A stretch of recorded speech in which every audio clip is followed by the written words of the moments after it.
Welcome to the Costello Coaching Podcast, where we talk about developing the human within the athlete. My vision is to enhance people's performance in all aspects of their lives. I hope you enjoy. How are we? Good. We good? What are we working on out there? What's she talking about? With Danielle, breathing. Yeah? Did she tell you that we're going to do some breathing? No. No? Okay. We'll do some breathing. Who was here last year? Okay, cool. All right, so last year I came in, and I was a year less. I guess I'm a year more now. And last year I kind of came in with the intention of, let me get all this good information for them. Let me try to bundle up all this information that I would have wanted at this age and that I could have took to the field. Because whatever they say in that classroom, I got to take it onto the mound and I got to execute it. And so I prepared. I prepared a lot for this. And I said, I got to come back better. Like, you can't ever come back the next year and be the same freaking guy. And so last year I prepped and I knew exactly what I was going to say. And you know how I got better this year? I didn't know how I was going to go. I kind of went off the cuff with the hitters and it was pretty fucking good. And they definitely got a feel for what I wanted. I do work with a coach. He's 85 years old, double PhD in theology and psychology. He's been doing work in psychology for almost 60 years. And we work on personal authority, but also what he calls letting the Holy Spirit enter. And I don't know who's religious here, but I really am here for you guys. Not here for me. I mean, I've built my whole life around working with 15 to 25-year-old baseball players. I used to work with NFL players, NBA, this and that. And I said, fuck that. My dad told me, he goes, you're best equipped to serve the person you once were. And I said, okay. So I work with them mentally, emotionally, functional fitness, biomechanical, nutrition, sleep. Got a lot of guys playing a lot of different places. Some highlights for me were we had two guys that were in the minor leagues for over 6 years. And they both made their big league debut after their first offseason of training with me, which is really cool. Shifted their perspective, changed their results. First round draft pick, and then we got 2 in the cooker for this year, projected first rounders, and then everyone else that is working to achieve their dreams. Taking them from where they're at to where they want to be. And that's what I try to do. So last year I came in, gave the talk, got a couple views on Instagram, had fun, thought it was cool. Wow, I'm with a Division I program. This stuff's happening fast. This is cool. And I called Sean called me and said, hey, what are you doing? You think you could come help us? And I said, yeah, I'd want it to be a little bit different though. I don't want to do a one-off. I don't want to show up and make it seem like I'm there for an Instagram reel. I want to get on the ground and work with these guys. And so what we've set up is once a month, October, November, December. He calls it my tryout. I get a tryout, and then I'll probably be on board with you guys for the season. That's pretty much him, right? Yeah, which is great. I love it. Bring me a fucking tryout. I do pretty good in every single tryout I've ever been in. But that's why I'm here. I'm here because I want to help you guys whatever fashion I can. You guys can ask me any questions about anywhere from biomechanics to your mental fortitude.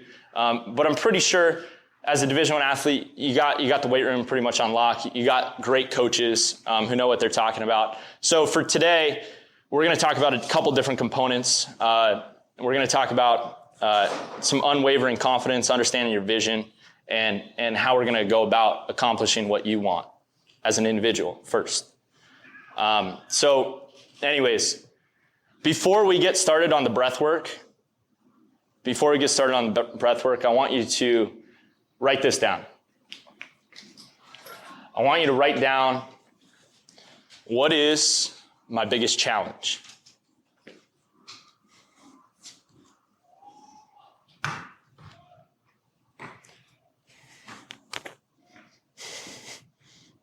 Go get it.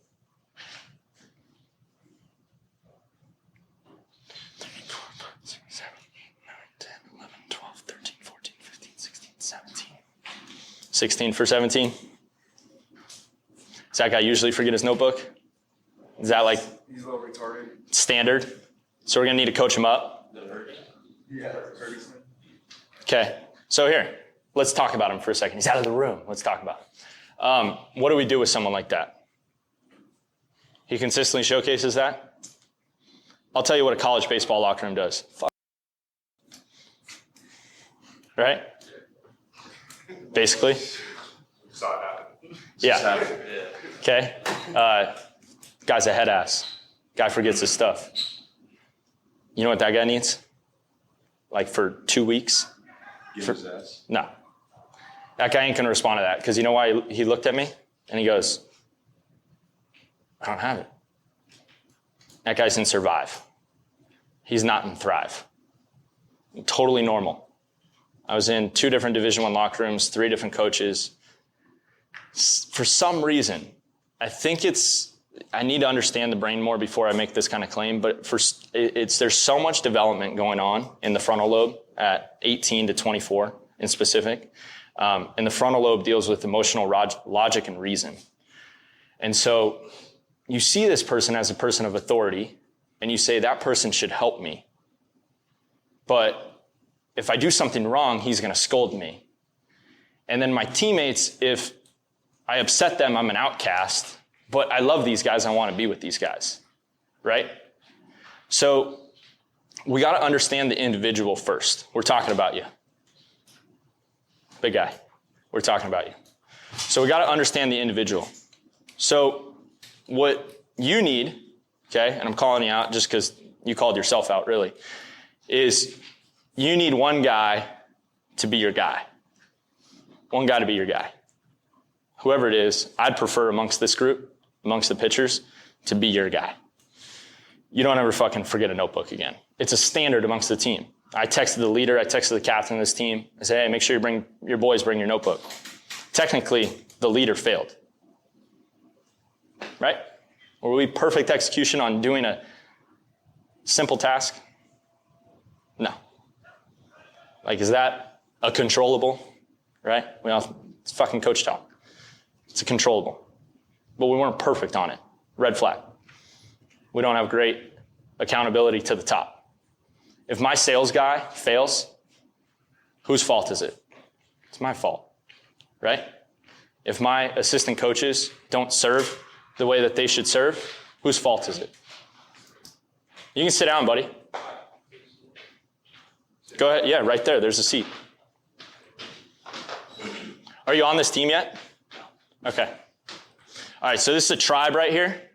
These guys have done a lot of work together. I'm not meaning to make you an outcast, but they're a tribe. When someone new walked in the room, changes the vibe right away. Okay? That's okay. I just want you to be aware of that. So we have to be accountable all the way to the top and the top down. We'll talk about a tribe in a little bit. Okay? So what did I ask you to write down? Okay. Remember that. You don't have a notebook. You didn't know. We're going to go on our back now. We're going to go through a 10-minute breathing protocol, and we're going to get to work. We're going to get your head in a right space, and then we're going to get after it, okay? All right, let's go. Let's get on our back.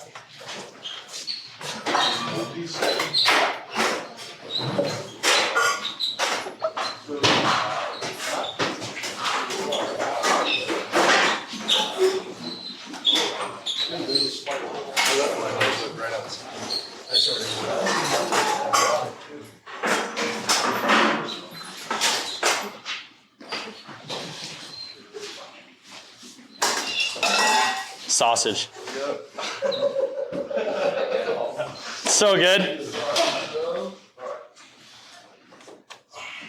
Here we go. Let's figure it out. Let's get on the ground.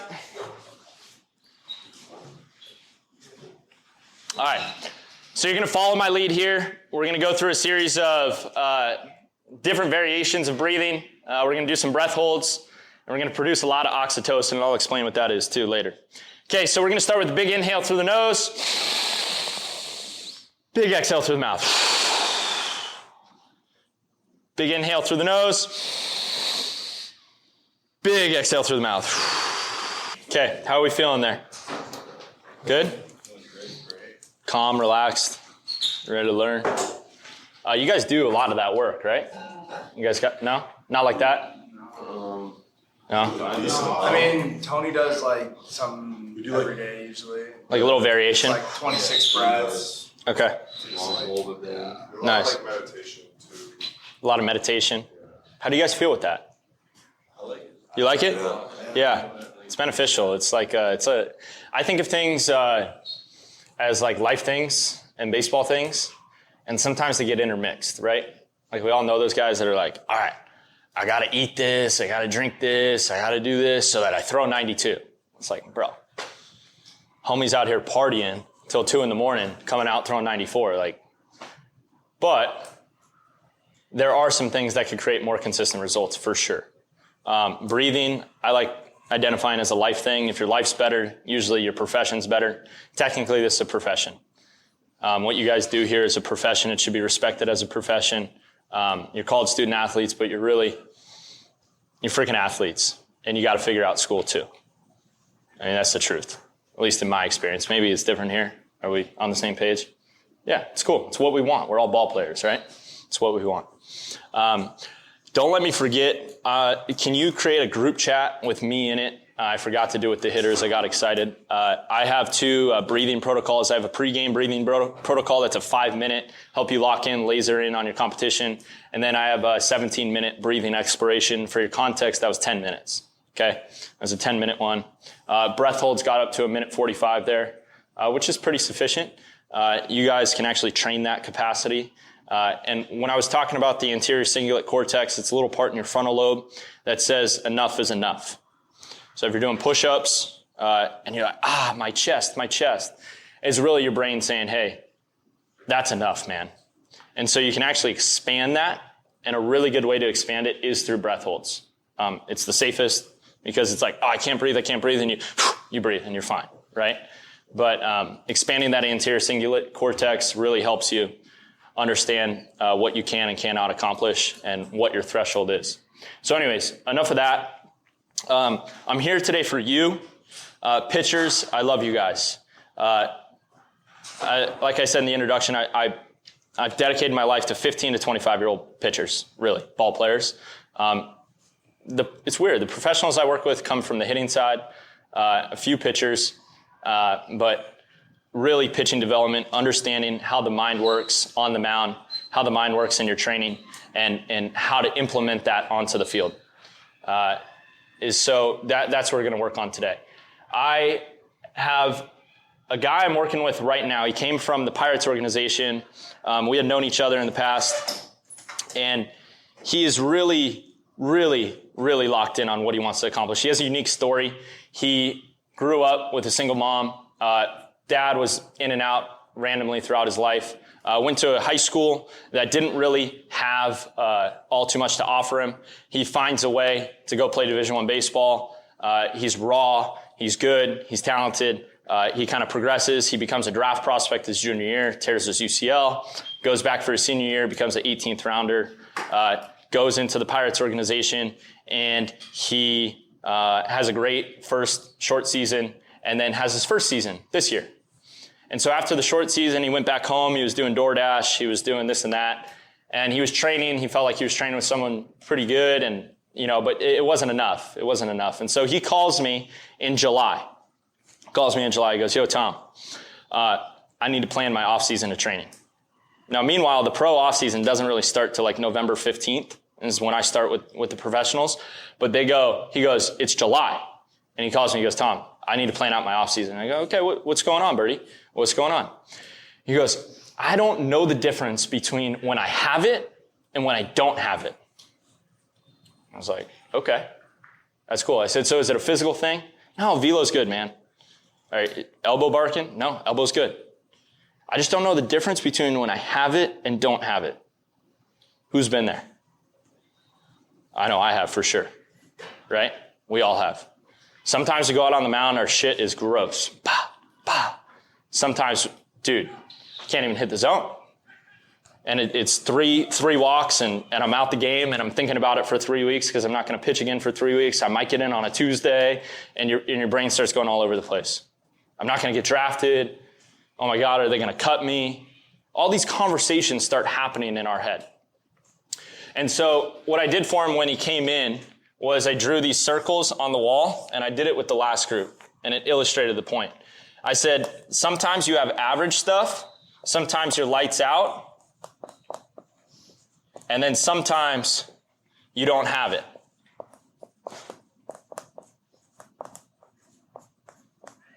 Right? And so you walk out on the mound, and I'm talking to him, you walk out on the mound, and sometimes you're here, right? And you're just like, it's okay, runner got on second, walked the guy, didn't really have my stuff, but I got through it. Average, lights out, don't have it. Then there's days you come out and you're just like, no one can touch me. No one can touch me right now. Everything works. And we love those days. We've all had those days. If you haven't had those days, you probably wouldn't be in here. We've all had those days. You guys are D1 ball players. You're freaking good. Okay? You're really good. So we've all had lights out days. We don't really need much coaching around lights out days. Lights out days, we're not looking to the coach for some advice, right? We're not looking to our teammates for a little bit of help. We're dominant. So really, the question is, what do we have to do when average days start going to days that we don't have it? What's happening there? Like, what's the conversation? Do you guys know the conversation that's happening in your head on those days? And open forum. Like, I'm not here to lecture. I'm here to work with you. What? Negative talk? Yeah. So you're just like preaching negative to yourself? Probably, yeah. Like, fuck. I'm behind. This is your language. Okay, this is good. The other group didn't give me this much context already. Language. Controllable. Good. Any place in like low confidence? Okay, good. We're going to get there. Okay. What else? Like moving too fast. Fast. Sped up. Yeah. We've all been there, right? You should have seen me as a freshman in Washington. I was fucking sped up. I was like, are we going odds or even? You know, what are we doing? Fast, sped up. Okay. Start thinking about your preparation. Doubt your preparation, really? Yeah, you're not really thinking about it, you're doubting it, right? Yeah. Okay, cool. Okay, good. Kind of falls under this context. Confusion, you're confused because you're sped up, you don't know what the signs are. Okay, good. Okay, so you guys are on it, right?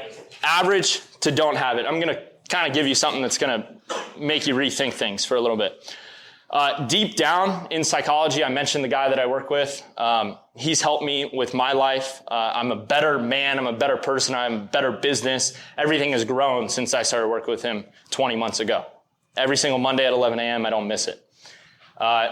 85, works with high-performing CEOs, dual PhD. It's unbelievable work. What's actually happening here is you're carrying with you your entourage. And I know that kind of sounds philosophical, but you're carrying your entourage with you. So to simplify it into baseball terms, what I say, in the psychology term, carrying your entourage with you, what I say is you're playing their game. Write that down. You are playing their game. When you're cursing yourself out, you're not really cursing yourself out. You're actually just funneling the voices that you've had in your past with your coaches onto the mound with you. When you're sped up, you're concerned with what someone else thinks about you. That's why you have anxiety while you're doing it. When you doubt it, you're fearful what could or could not happen in the future. And when you lack confidence, I have a good one for you. When you lack confidence, you've punctured that area and you're starting to forecast it, okay? So playing their game is stats. Playing their game is stats. Their game is walks, strikeouts, whip, you name the million stats. Induced vertical break, 3,200 this, blah, blah, blah. That's their game. It's not your game. It's not your game. It's why sometimes you could have your great stuff, and sometimes you could have your bad stuff, and sometimes you could have your average stuff, and you could get all different types of results. Because it really isn't in your control. It's their game. When you start playing someone else's game, what ends up happening is it causes you to have doubt on what your validity is. Make sense? Because it's theirs, it's not yours. You don't own it. But the reason that most people end up playing their game is because they've never created a vision, a very clear vision for themselves. Write that down. Creating a clear vision for your game, creating a clear vision for your game is going to allow you not to play their game. You guys with me on this? Okay. Now, I have another question for you. I want you to really understand what you love playing about this game. What is it that you love playing about this game? So for me, I loved when my curveball went under a right-hander's barrel. Like when that went under the right-hander's barrel and he walked back to the dugout with his head down, I was in flow. I loved it. I was like, dude, I love playing this game. If that happened 10 times in a game and I got to go home, I was like, man, I love that game that I just played today. So get clear. We have time. Oxytocin's in the room, okay? You went through breathing. You have someone here who's passionate about being with you. Take the time to clearly write what it is that makes you love this game. Get super, super, super clear on that. Take your time, no rush here. This is probably the most important thing you're doing today.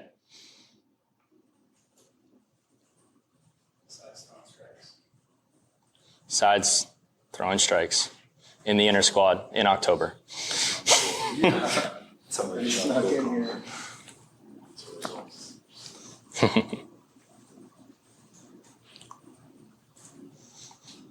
Okay, obviously, if I gave you this much time, I'm going to walk around and pick on and ask why you love playing this game. Has anyone ever asked you that, or have you ever thought about that before? Like very, very specifically. Like, what happens and I love this and I feel so good about this? What is it? Go ahead, shoot. Beating my opponent, whether it's pitch or the game at all, I just fucking love winning. It's too general. Get more specific. I'm like your 7th grade English teacher. Too general on the commentary. So you don't have to do it to me now. Get way more specific on that. I want a pitch. I want a location. I want a moment. If you're a general like him, get back to work. Hey guys, hope you're enjoying the show. Only way this podcast grows is if it's shared. So please share it with your friends, family, or anyone you feel like it can help enhance their performance in their life. A little karma goes a long way. Let's get back to the show. Good? You got a good one? Give me a good one. I love making hitters look stupid. Okay, awesome. Splitter down to the dirt. That feeling of dominance, even a little bit of cockiness. Perfect. Okay, so you can feel that, right? He writes that, he says that, you can feel that. What's your first name again? Johnny. Johnny's on the mound. He's got a little bit of that hair. He's got a little bit of that cockiness. He's got a little bit of that swagger. He throws that splitter down. The guy swings right over it. He walks back to the dugout. He's kind of walking around like he's the man. You guys can clearly see that, right? Okay, so where I'm going with this is the first step that I took in order to create the results that I wanted. So what I love doing every day is being with you guys, people like you, 15 to 25-year-old baseball players, helping them go from where they're at to where they want to be. That's what I want to do every freaking day. Okay, that's pretty general, right? How do you want to do it? I want to do it with mental, emotional, breathing. I want to do it with biomechanics. I want to do it with nutrition. I want to do it with sleep. I want to do it with strength training. Okay, great. Now, how are you going to do that? Well, I'm going to do it like this. I'm going to build a business around it. I'm going to get an app. I'm going to hire some coaches. I'm going to grind at it. I'm going to work 16 hours a day at it. And I'm just going to freaking do it. Because I don't want anyone else telling me what I can and cannot do. So I'm just going to own my own business. I'm going to do it that way. And I'm going to do everything I possibly can to do it.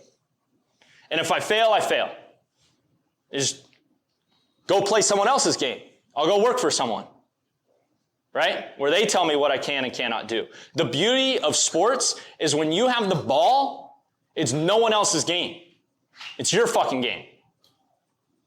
It's your game. It's your business. It's your life. It's your career. Like, it's yours. It's not his. It's not the catcher's. It's not the shortstop booting it. It's fucking yours.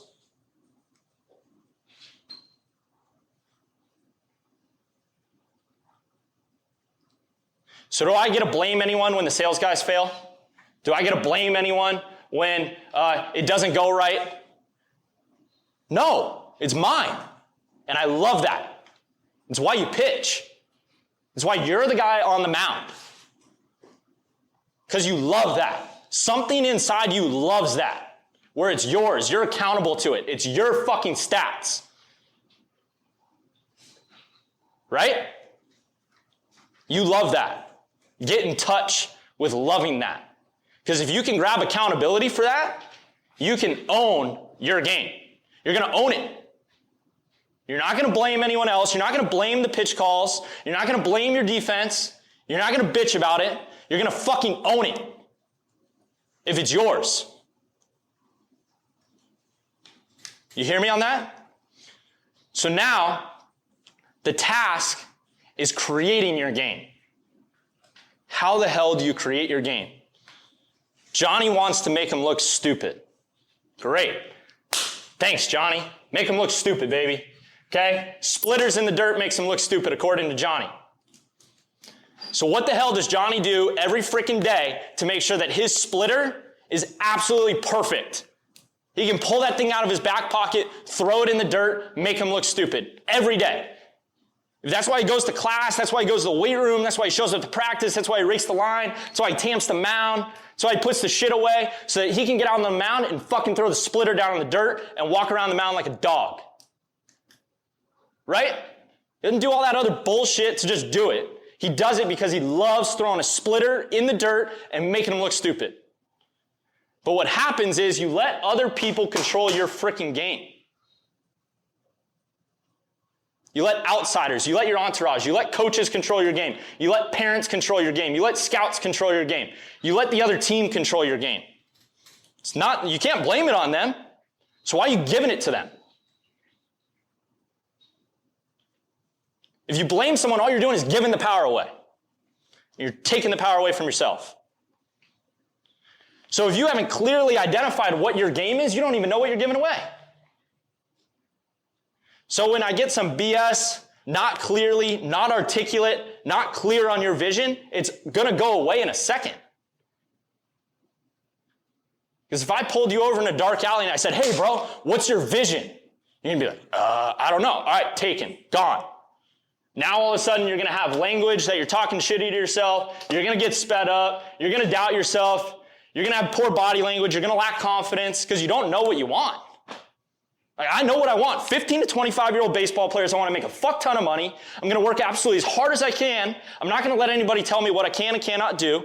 And I'm going to go grind, build coaches, build leaders, build people. That's what I'm going to do. I'm going to go make a freaking impact.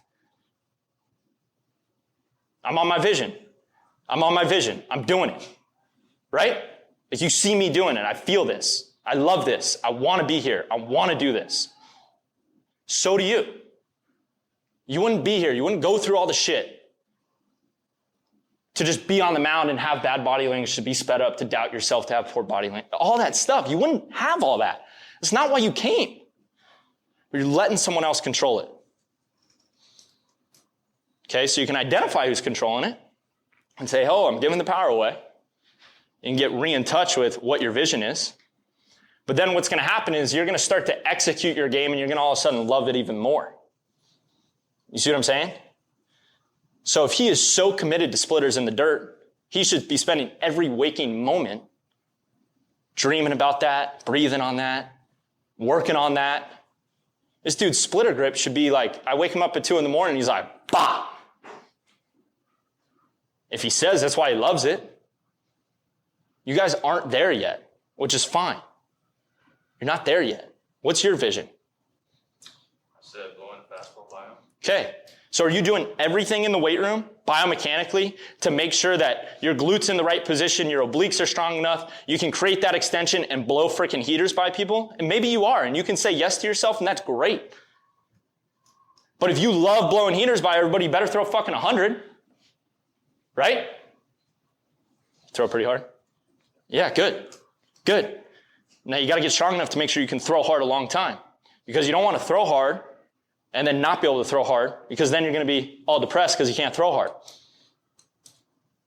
So if you've created something, you got to protect it. right? Like a farmer does all the farming, but they don't let the coyotes come in and eat all their crops, right? So you build yourself up to be able to accomplish something, you better protect it. Once you got it, you got to keep it. So once I've gotten here, do you think the work gets easier on my vision? No. The work becomes more focused. That's the difference. The work doesn't become harder, it becomes more focused. Write that down. The work doesn't become harder, it becomes more focused.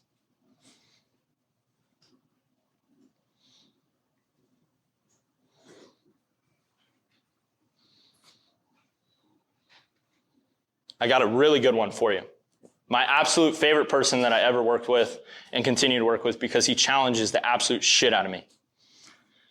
I spend 2.5 hours a day, pretty much every day with him unless he's going on all his big visits right now. Okay? He's 6'8", he's left-handed, he's been up to 96. He's so determined. And the only thing that matters in his life is God and baseball. No bullshit. Mormon, obsessed with the Mormon faith. And he is just addicted to the craft of pitching. Okay, I walk into his room for the first time last week. We had dinner together, and I walk into his room. He's got a whiteboard, like a quarter the size, or 3/4 the size of this. I'm taking a picture. I'm sending it in our group chat. Goals and vision clearly articulated. Training, it's with Tommy, it's from this time, this day, this time, we're working on this, and this, in this phase. And then school, I got to do this. These are all my times. God, this is what I'm doing with God. This is where I'm at here. This is where I'm at with these scouts. This is who I got to talk to. This is what I got to do with my agent. Boom. The whole fucking whiteboard. So not only is he 6'8", left-handed, throws 96, 18 years old, and he's got a 3,200 curveball, working on a third pitch changeup, he is more focused than anyone I've ever been around. I've been around Super Bowl champions, everybody. 4 different billionaires I've worked with. He is more focused than anyone. He is going to be the best fucking pitcher I've ever worked with.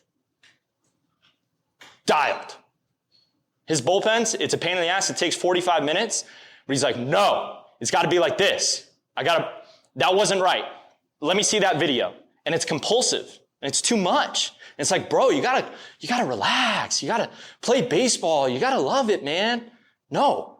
He's like, this is my fucking mission. This is what I'm doing. These prophets from this church told me that I don't have to go on a mission and preach the gospel like everyone else. My mission is to go be a professional baseball player. That's my biggest service. I'm going to do this extremely, extremely well. And if it's not perfect, it's not done. So that's why he dominates everybody. And he was behind last year. Builds up throughout the summer, goes to area codes, all of a sudden now he's in the first round. But he executed when he got his opportunity, right? Now he's on the boards in the first round. He was a 4th, 5th rounder maybe, but now he is there.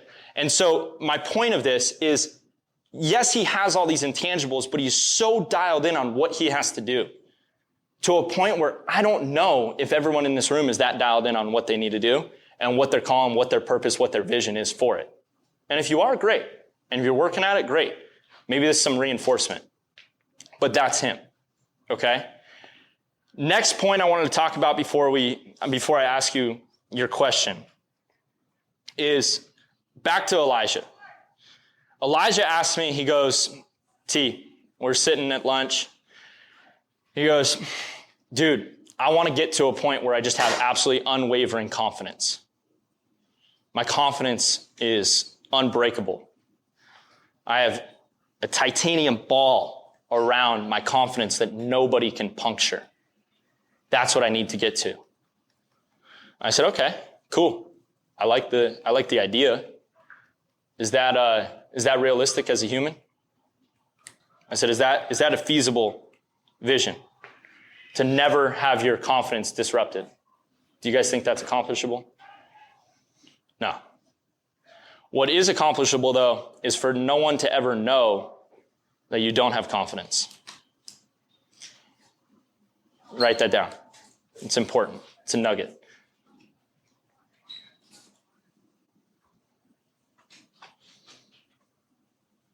It's not about having unwavering confidence. It's about not letting other people know. Now, we'll talk about your tribe. and your group of people that you trust, that you can talk to. I'm not saying don't talk to people. I'm saying that when you step out on that field, no one knows if you're confident or unconfident. You are who you are. You're Johnny with a splitter. Right? That's it. It's war, bro. Like, you're out there, that's it. Cold-blooded killer. Pitchers, unwavering. And what they're showing, maybe not what they're feeling. Reinforce the point. I actually saw this on an Instagram reel. Trevor Hoffman's a good friend, and he reinforced the story to be true, but there's a guy, he was telling a story about Trevor, and he was like, hey, I went in for the 8th inning, and I didn't have my stuff. We've all been there. I didn't have my stuff, and I couldn't find it, didn't have the curveball. Fastball was down. I'm getting hit and around. We have a 6-run lead. I'm supposed to cover the 8th and the 9th, and I get hit around. I give up 4. They yank me. We're up 2 runs. We bring in Trevor right after me. Trevor comes out there. He's 88, 89, couple 90s, no changeup, walking around the mound like an absolute dog. Grinds it out, no runs, no hits, 1, 2, 3. But everybody in that stadium knew he didn't have his stuff because they could just look up at the scoreboard and knew. But that hitter in the box was facing Trevor Hoffman, and he let them feel him. His presence was so strong. Yeah, dude, step off the mound. Probably looks up at the foul pole, does his little focal point thing, right? I don't have my changeup. I don't have this. No, he cuts the bullshit, cuts off the language. He's not carrying anyone else out there. He's out there for him, right? Derek Jeter gets out. What's the iconic, every coach as we're growing up talks about Derek Jeter. What does he do? He grounds out, takes his helmet off, boom. Back up on the rail. Cold-blooded killer. Tom Brady, down 28 points in a Super Bowl. Dog. Tom Brady most talented, Derek Jeter most talented, Trevor Hoffman most talented? Fuck no. Best stuff? No. Didn't let people feel it. Didn't let people know. We've all been there where coach comes up, hey, you be all right, man. Teammate comes up, you be all right. Come on, let's just keep working, right? What does that tell me? In psychological terms, what does that tell me? That tells me you're showing it.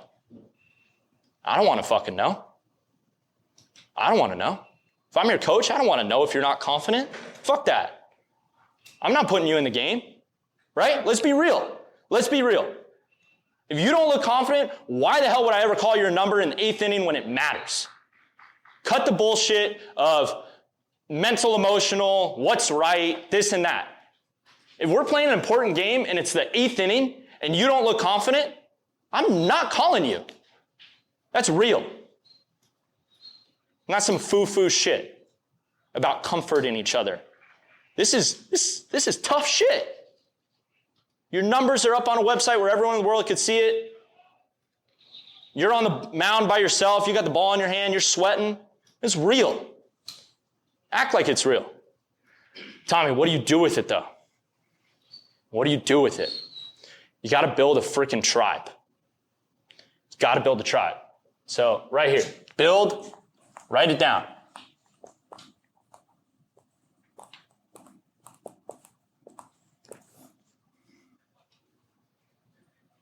It's kind of fitting as Aztecs, right? They had tribes.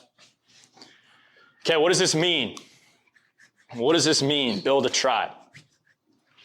Building a tribe, preferably for me, would be taking 3, 4 men that you absolutely trust. You're dudes. Maybe it's a girl. It's not mom or dad, by the way. Not mom or dad. We'll get into it next time, psychological reasons. Not mom or dad. You're not calling home to mom and dad. I need 3, 4 dudes. They don't have to be in this room. You can play soccer if you play soccer. You can play football, whatever. You can be a student. You can be your best friend from high school. It could be all 4, these 4 guys here. You got to build a tribe. You got to identify men that you count on. You got to have these guys in your life. You got to have these guys in your life where you can be vulnerable with them and they can shoot you straight. You're confident in the fact that they're going to shoot you straight and you're going to shoot them straight. Now write this down. This is not your complain squad. This is not your complain squad. This is your converse squad. You need these men in your life. Or people, I should say. You need these people in your life. We all need it. I have them. I got a rock star tribe. I got an 85-year-old in that tribe. I got an 18-year-old in that tribe. And I got a 48-year-old in that tribe. 3 different men from 3 different walks of life at 3 different points in their life. I can go to them with anything. Business, life, girl, whatever. That's my tribe, and I know it. And if I'm going through a little something and I don't have that confidence inside me, I feel like it's been punctured, I got to reassess. Am I getting caught up in my entourage? Am I worried about their game versus my game? Am I staying clear on my vision? Am I truly impacting and serving the way that I want to serve? Am I helping the way I want to help? I start to ask myself those questions, and then I go to my tribe with it, and then they shoot me straight. They shoot me absolutely straight, and I shoot them straight. They're my tribe.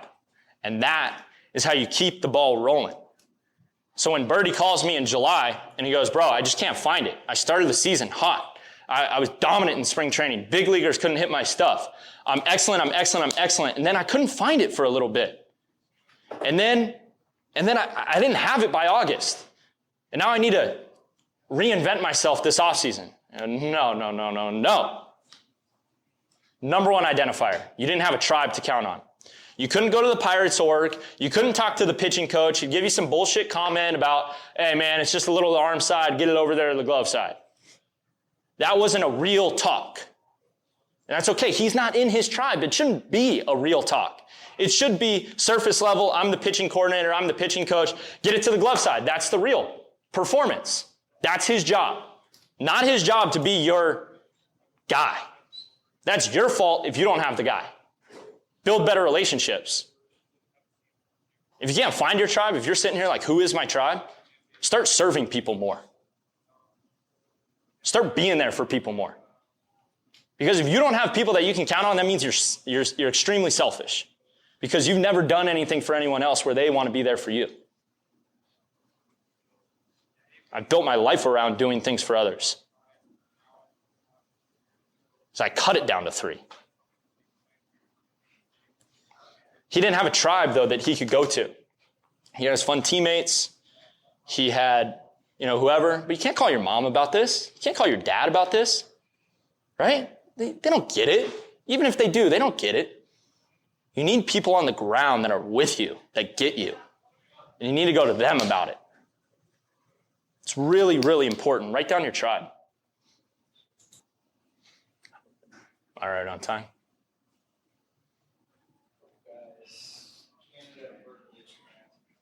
Okay. It's okay. Okay, last thing.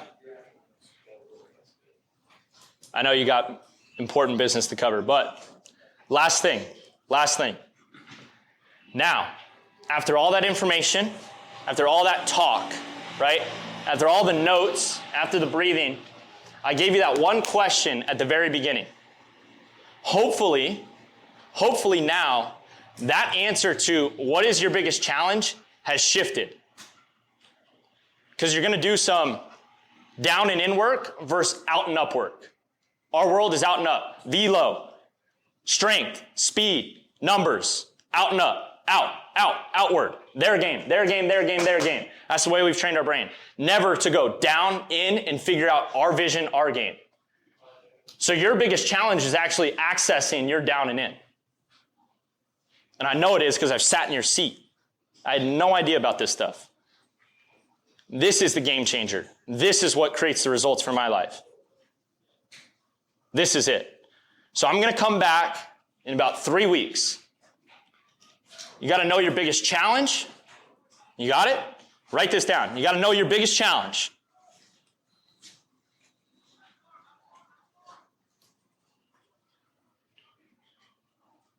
You got to know your vision of why you love this game.